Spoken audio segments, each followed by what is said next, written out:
इन दोनों नेताओं के बाद में जो चर्चा और परिचर्चा चल रही है, पर किसने ये बोल दिया कि मुलायम सिंह यादव तो अब स्वर्ग से हमको आशीर्वाद दे रहे होंगे। नमस्कार, मेरा नाम है दुर्गेश मिश्रा।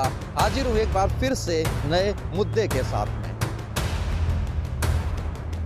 स्वामी प्रसाद मौर्य का ये बयान जो वर्तमान समय में जीवित हैं, उनको भी उत्साहित या निरुत्साहित कर रहा है और यहाँ तक कि जो नुकसान सपा पार्टी को होते हुए शायद देखा जा सकता है। रामचरितमानस में शूद्रों वाली चौपाई के वर्णन में और स्वामी के बयान के बाद अब शायद सपा पार्टी में घमासान युद्ध होने की पूरी संभावना है।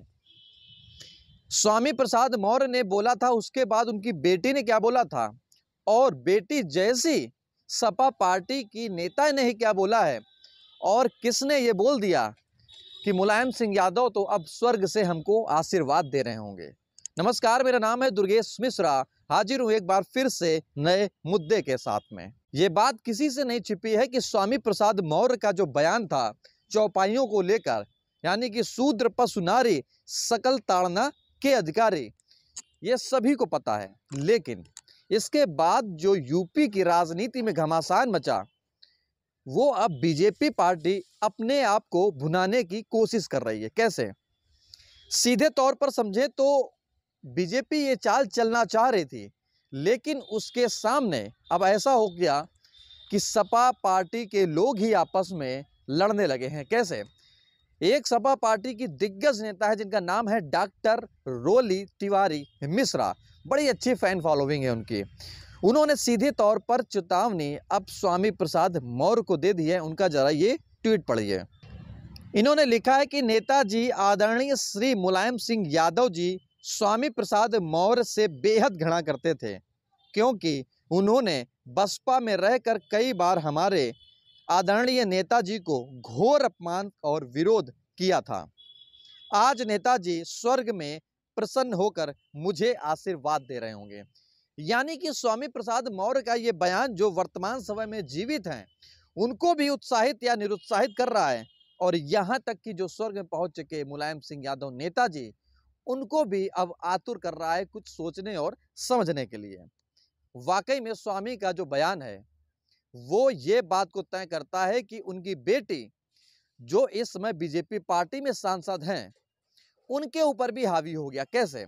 स्वामी ने इधर बयान बोला शूद्रों को लेकर, उधर बेटी ने उनका सपोर्ट कर दिया।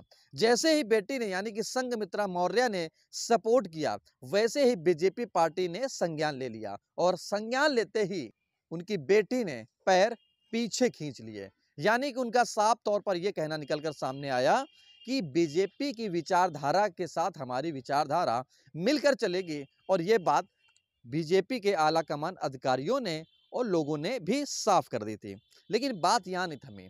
बात हो गई अब सीधे तौर पर सपा पार्टी के नेता स्वामी प्रसाद मौर्य में, और बात हो गई अब स्वामी प्रसाद मौर्य की पार्टी की ही नेत्री डॉक्टर रोली तिवारी। इन दोनों नेताओं के बाद में जो चर्चा और परिचर्चा चल रही है, उसमें सीधे तौर पर नुकसान सपा पार्टी को होते हुए शायद देखा जा सकता है।